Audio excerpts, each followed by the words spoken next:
aliniita nikiwa katika ujana wangu, udogo wangu, na akanisaidia kuona mpango mzuri ambao alikuwa nayo katika maisha yangu.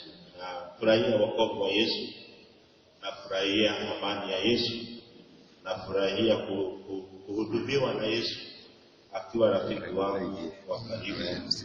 Bila kupoteza wakati, na naomba tuingie katika neno la Bwana. Kitabu cha Yohana sura ya 4 na mstari wake wa 28 hadi 29.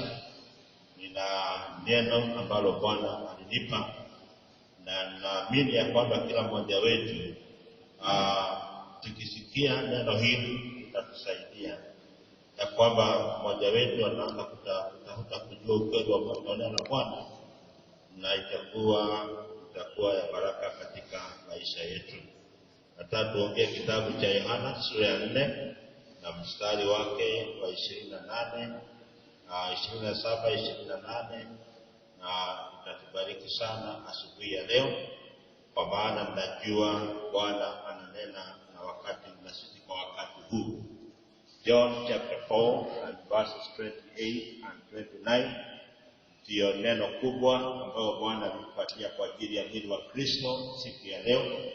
And I want us to read this word with a lot of humility, because I believe the word of God is right, because the Bible says in Matthew chapter 4 and verse 4, Jesus said to the devil, that man shall not live by bread alone, but by every word that proceeds out of the mouth of God. Not have any strength of Jesus Christ, because He is our life, He is our strength, He is our everything. And for that reason, we are here to hear what God has to say to us. John chapter 4, the Bible says in verses 27 and 28, then leaving her water jar, the woman went back to the town and said to the people, come see a man who told me everything I ever did. Will this be the Messiah? They came out of the town and made their way towards him. I want to talk about a very simple message, and I believe all of us are going to relate to this message, because it's not the first time we are hearing this. I believe we've heard it before. I've entitled my message, Come and See a Man. The story of this woman, the Samaritan woman, is not new. We've heard it before, tumeisikia katika mahubiri mengi katika maisha yetu. Na leo Bwana amenisaidia, na naamini ananisaidia hata sasa, kuelekea ambao Mungu ako nayo katika neno lake. Moja ya neno ambayo Yohana aliandika, aliwaandikia watu ambao hawakuwa wanamjua Yesu, na kwa msaada wa Mungu akachagua hadithi na akachagua vipengele vya muhimu sana ambayo ingemsaidia kuarticulate ukweli ambao alihitaji wasikizaji wake aje wasikie. Moja ya mambo ambayo tunapenda kusoma katika theolojia ni neno linaitwa the 7 I Ams of Jesus. Na moja ya the 7 I Ams of Jesus ni hii ambayo Yesu alisema katika Yohana sura ya 4 na mstari wa 10, ya kwamba I am the living water. Biblia inatuambia katika hadithi hii ya kwamba Yesu alikuwa ametoka huduma na alikuwa anaelekea upande wa Galilaya, lakini shida ni kwamba aweze kwenda Galilaya ilibidi apitie Samaria. Samaria ilikuwa ni watu ambao si Wayahudi kamili, walikuwa watu kama half caste ya Wayahudi na mataifa mengine. Katika miaka ya nyuma, wakati wa mfalme Ahaz, Wayahudi walitekwa nyara na kupelekwa katika nchi ya Waasiria. Assyrians were a powerful nation then, na kwa sababu ya hiyo walipotekwa nyara, wakaenda wakaoana na kubalana vijana na wanawake wa mataifa mengine ambayo Mungu alikuwa amewakataza kitambo.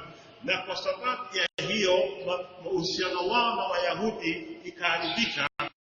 kwa sababu ya kuolewa na kutangamana na mataifa mengine ambayo Mungu alikuwa amewakataza.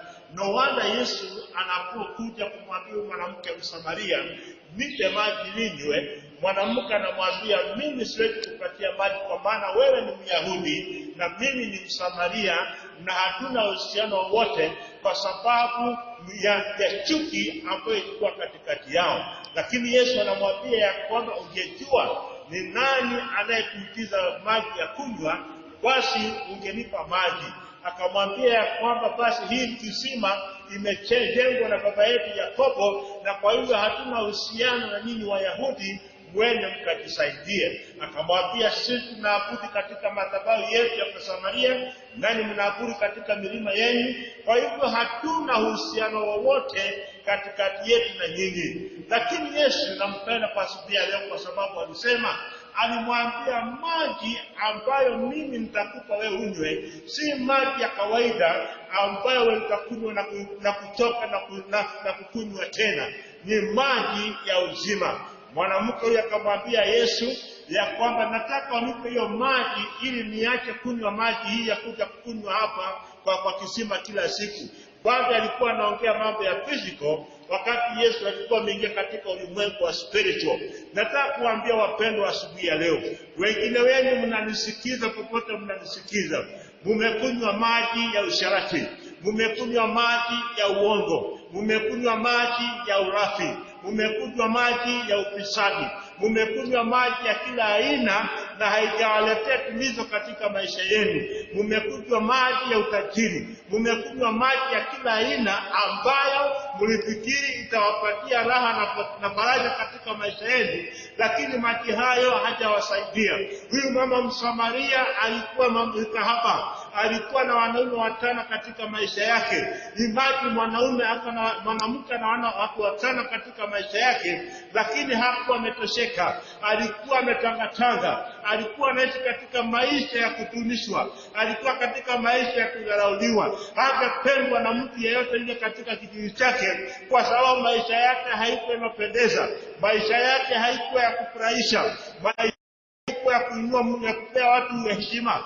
Maisha yake ilikuwa ovyo, maisha isiyo na ladha, maisha isiyo na raha, maisha isiyo na matumaini, maisha iliyojawa na dharau, maisha iliyojawa na huzuni, maisha iliyojawa na kila aina ya aibu. Lakini alikuwa hatosheki. Hata wewe pengine unaniangalia asubuhi ya leo, popote unaponiangalia, wewe umekuwa ukikimbia na kukunywa maji ya kila aina.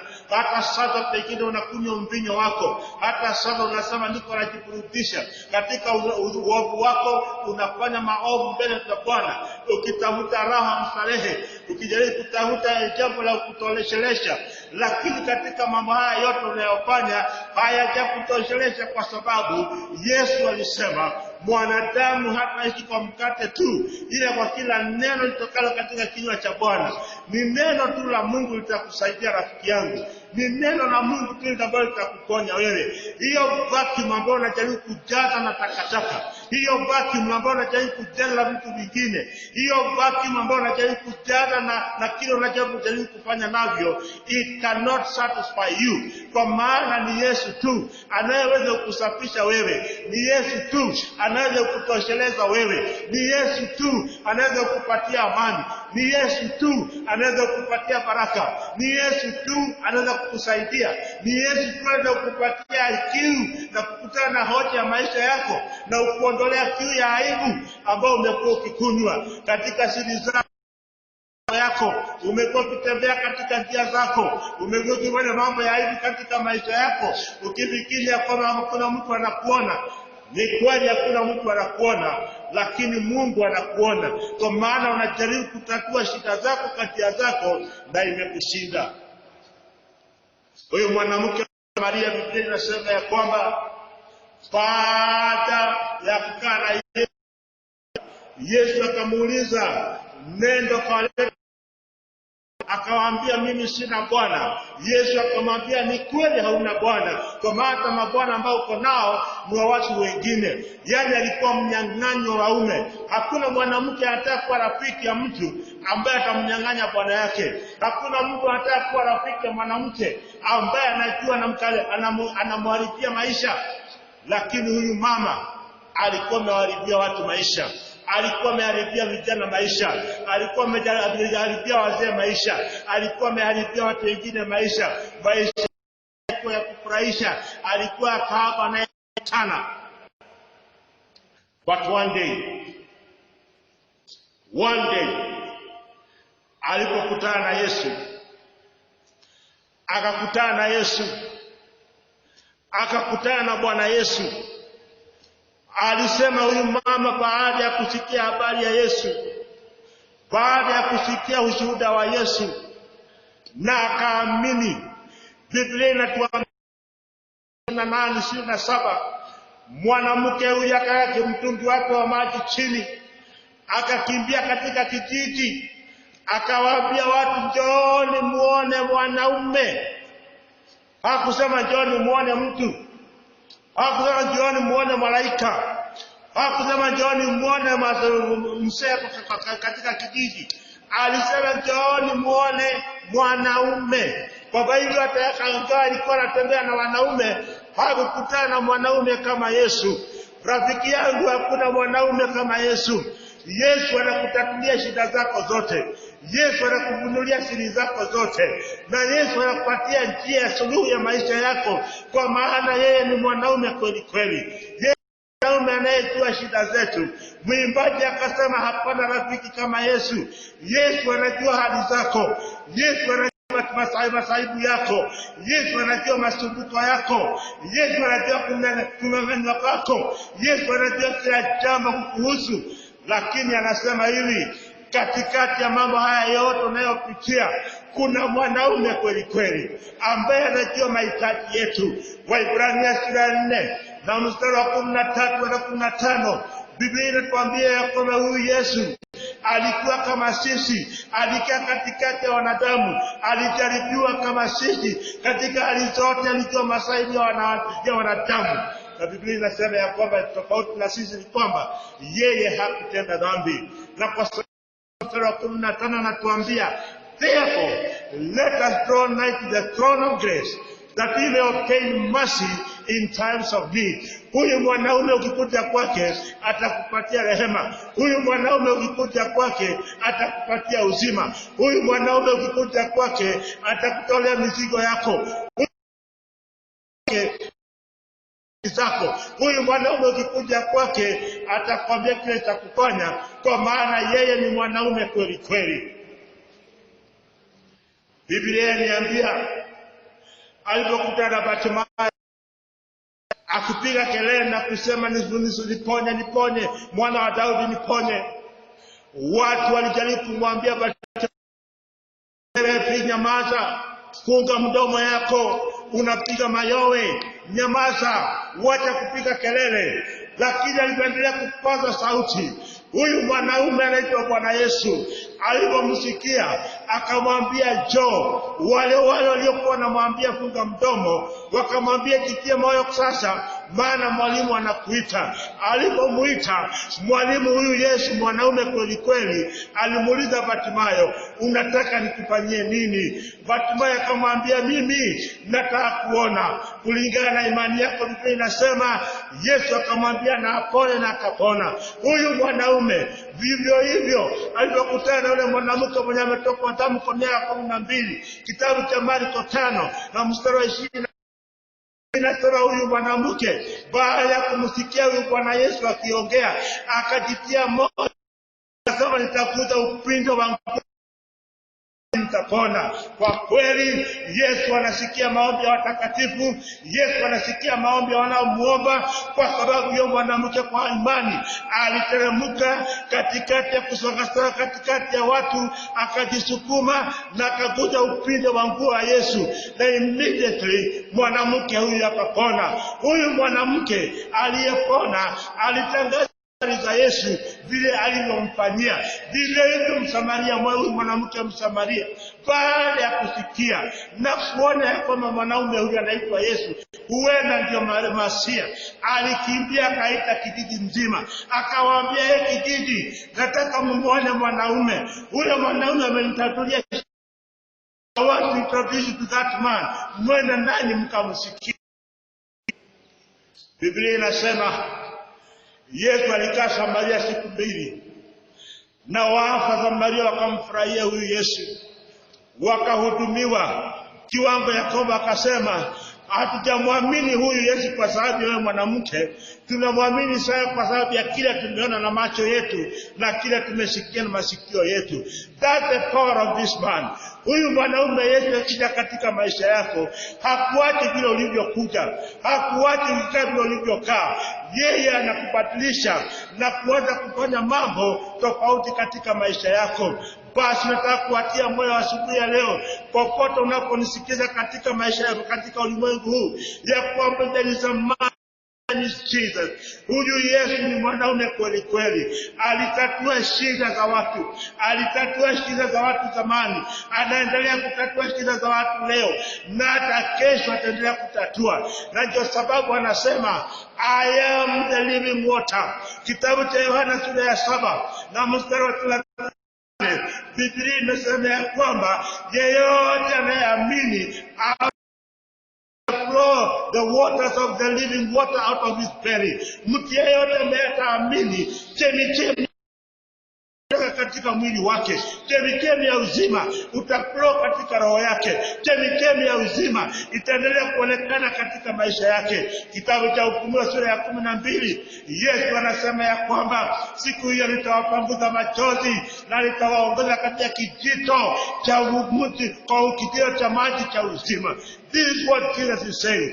He is saying, believe in me, and I will make sure that the living water flows on the inside of you. Wewe hauna maji. Ulimwengu hauna maji ya uzima. Ulimwengu hauna suluhu. Watu dunia hawana suluhu. Mimi sina suluhisho ya maisha yako, lakini namjua Yesu ambaye ni mwanaume kweli kweli. Ukikuja kwake na uamini, atakupatia maji ya uzima, na utakimbia kila mahali ukisema, njooni mkamwone Yesu ambaye anatatua shida za watu. Njooni mkamwone mwanaume ambaye anapenda watu wake. Njooni mkamwone mwanaume aliyeniponya magonjwa yangu. Njooni mkamwone mwanaume ambaye mkamwone mwanaume aliyenitatulia shida zangu. Kwa nini? Kwa sababu ana track record ya kutatua shida za wanadamu. Kitabu cha Ayubu 14 mstari wa 1 na wa 2. Ayubu anasema, mwanadamu aliyezaliwa na mwanamke ni wa siku chache na imejaa taabu. My friend, kila siku naishi kitatua shida. Kila siku naishi kitatua mambo. Hata sasa mahali uko unatatua mambo. Pengine umekaa chini kikunywa kikombe ya chai, uko unatatua shida. Pengine hata unapoongea na uko unatoka msalani, uko unatatua shida.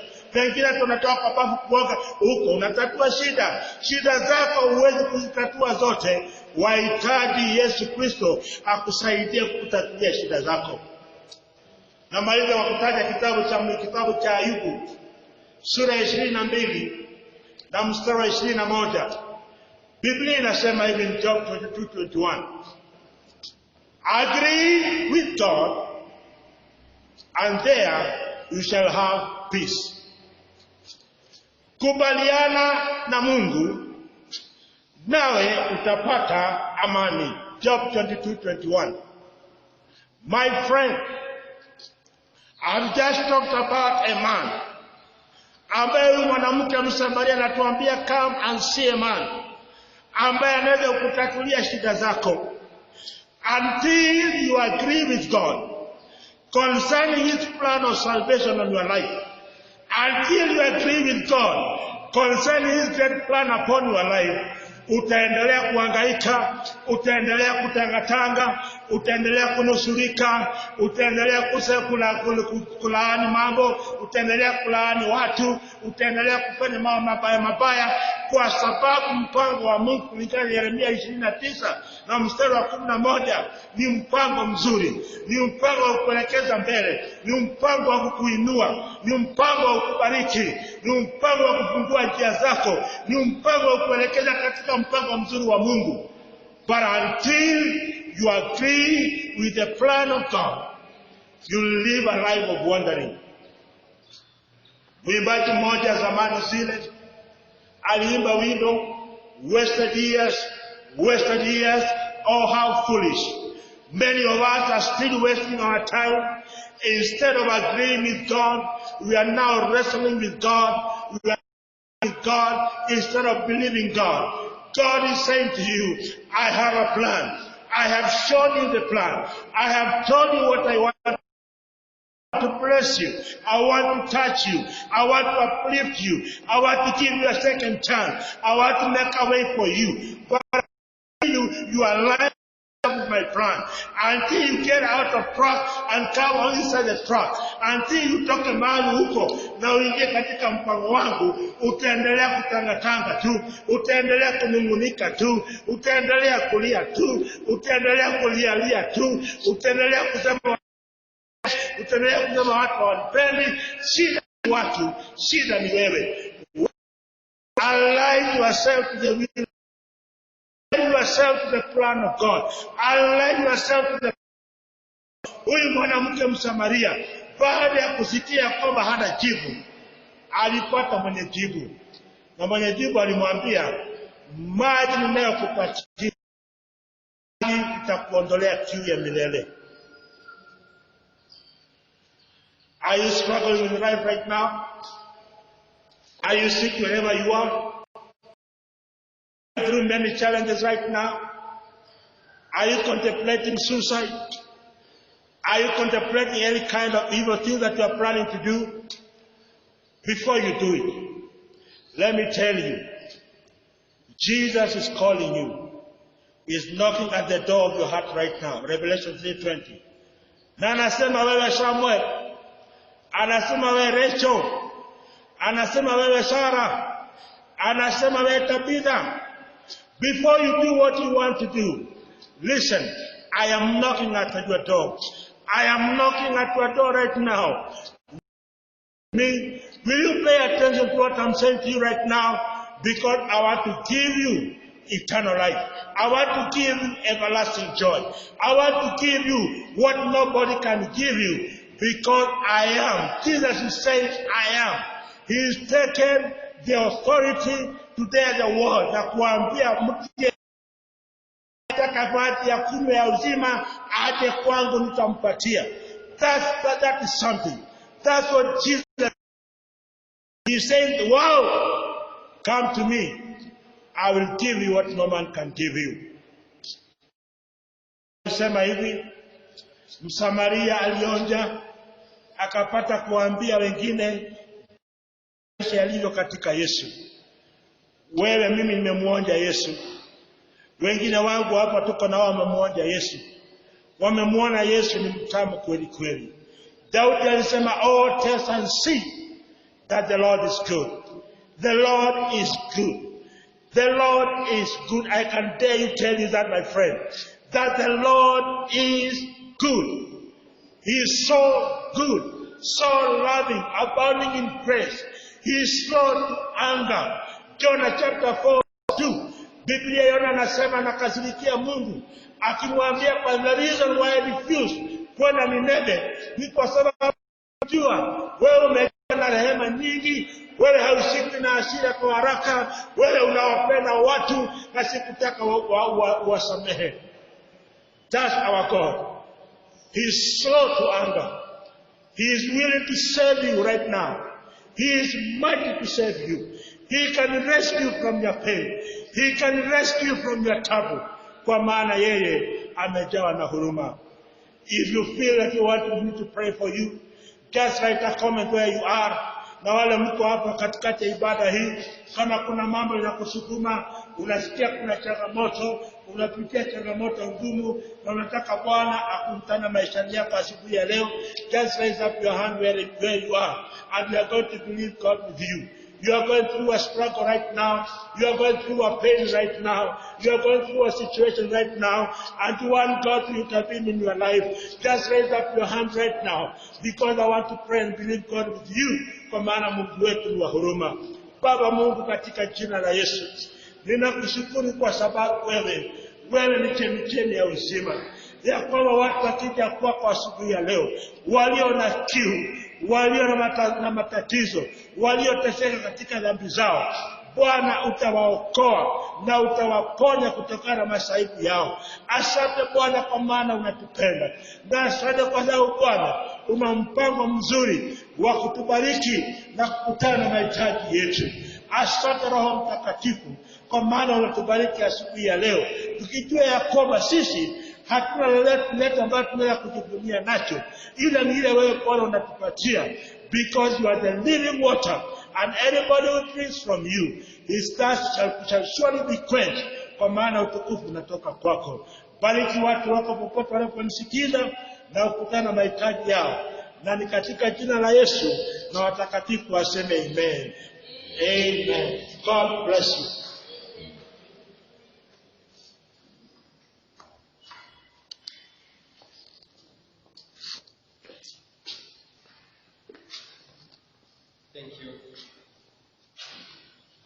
Thank you, Obadiah. This is me. As Obadiah was talking to us, I kept on wondering, and I will continue to wonder, what happened to the 5 men? Because they were guilty.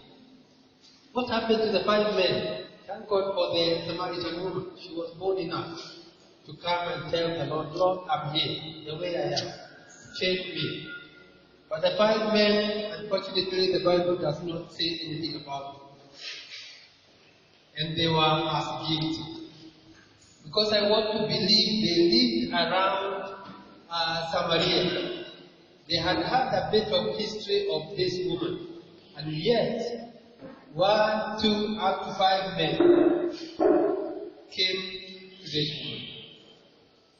I wish I could meet them and ask the men, why didn't you then come to Jesus, just like the Samaritan woman did? Anyway, that's a question maybe we need to research about it. So we want to give our offering this morning. Thank you so much. We appreciate every one of you. I believe praise and worshipers want to give us an offering.